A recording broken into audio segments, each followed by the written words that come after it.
Hello students, आज हम complete करने वाले हैं complete president chapter with the help of these flow charts from the election eligibility to the impeachment. Let's start. जो president है वो पार्ट 5 ऑफ द कॉन्स्टिट्यूशन में आता है। तो स्टार्ट करते हैं इसमें क्या क्या है।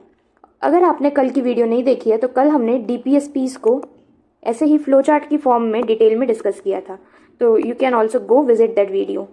तो स्टार्ट करते हैं, देखते हैं कि पार्ट 5 में आर्टिकल्स कौन से आते हैं।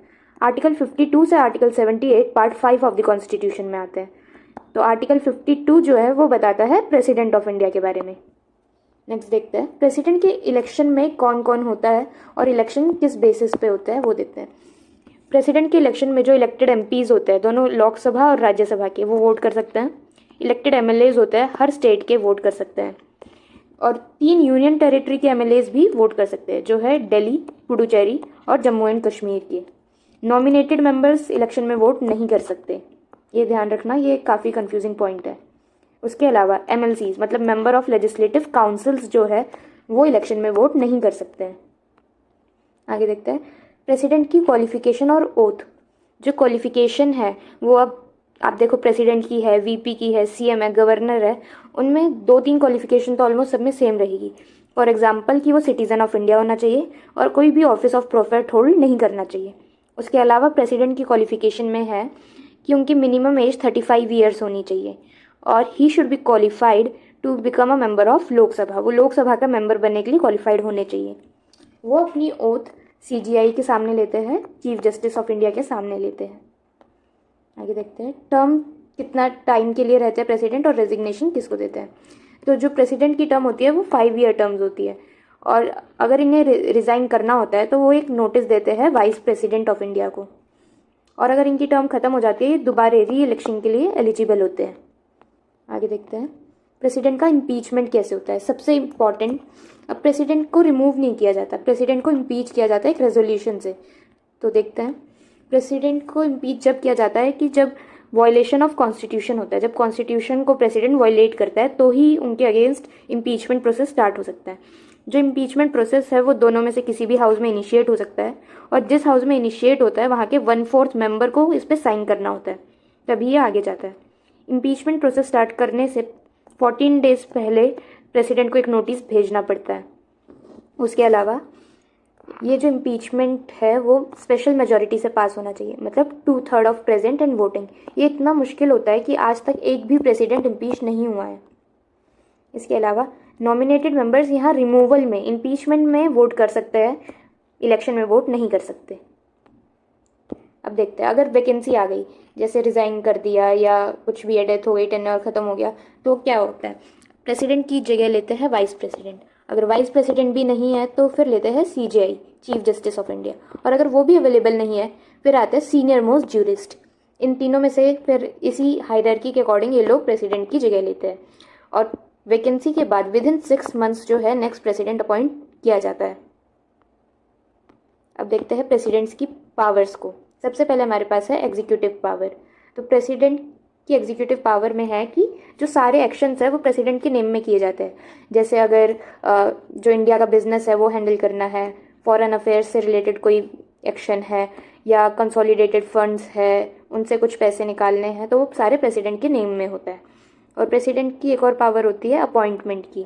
तो जो इंपॉर्टेंट पोस्ट है PM की, काउंसिल ऑफ मिनिस्टर की, अटॉर्नी जनरल की, CAG की, इलेक्शन कमिश्नर्स की और गवर्नर की, इन सब को प्रेसिडेंट अपॉइंट करते हैं।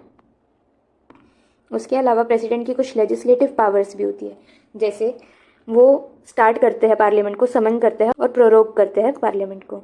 उसके अलावा जो राज्यसभा में 12 नॉमिनेटेड मेंबर्स होते हैं उन मेंबर्स को प्रेसिडेंट ही नॉमिनेट करते हैं। इसके अलावा जो प्रेसिडेंट है उन्हें प्रायर रिकमेंडेशन देना पड़ता है मनी बिल पे, या फिर स्टेट बाउंड्रीज ऑल्टर करने के लिए कोई बिल आता है तो इन पे प्रेसिडेंट का प्रायर रिकमेंडेशन कंपलसरी होता है। और वो लोकसभा को भी डिसॉल्व करते हैं। कब डिसॉल्व होती है, इन केस जब लोकसभा के पास मेजॉरिटी नहीं होती है, जब वो मेजॉरिटी में फेल कर जाते हैं, कॉन्फिडेंस मोशन नहीं होता उनके साइड में, तो प्रेसिडेंट उसे डिसॉल्व कर देते हैं। अब आती है प्रेसिडेंट की वीटो पावर, जो आर्टिकल 111 में मेंशन्ड है। प्रेसिडेंट के पास 3 वीटो पावर होती है। सबसे पहले है एब्सोल्यूट वीटो, मतलब कंप्लीट पावर। तो वो अपना एसेंट विदहोल्ड कर सकते हैं, मतलब अपने पास रख सकते हैं, बिल को मना कर सकते हैं। सेकंड है सस्पेंसिव वीटो। इसमें क्या होता है कि जैसे बिल आया प्रेसिडेंट के पास, तो प्रेसिडेंट ने उसको रिटर्न कर दिया पार्लियामेंट में कि इसमें कुछ चेंजेस करो, इसमें ये गलत है वो गलत है। फिर उसके बाद दोबारा जब बिल आएगा प्रेसिडेंट के पास तो उन्हें साइन नहीं करना पड़ेगा, भले ही चेंजेस के साथ आए या विदाउट चेंजेस आए, पर प्रेसिडेंट को अब इसे साइन नहीं करना पड़ेगा।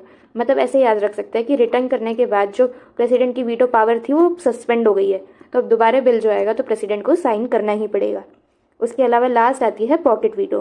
पॉकेट वीटो को हम ऐसे याद रख सकते हैं कि जो बिल आया प्रेसिडेंट के पास, प्रेसिडेंट ने अपनी पॉकेट में रख लिया, अब वो पॉकेट में रख के भूल गए, मतलब उस पर कोई एक्शन ही नहीं लिया, तो वो बिल ऑटोमेटिकली कैंसिल हो गया। तो ये होती है पॉकेट वीटो।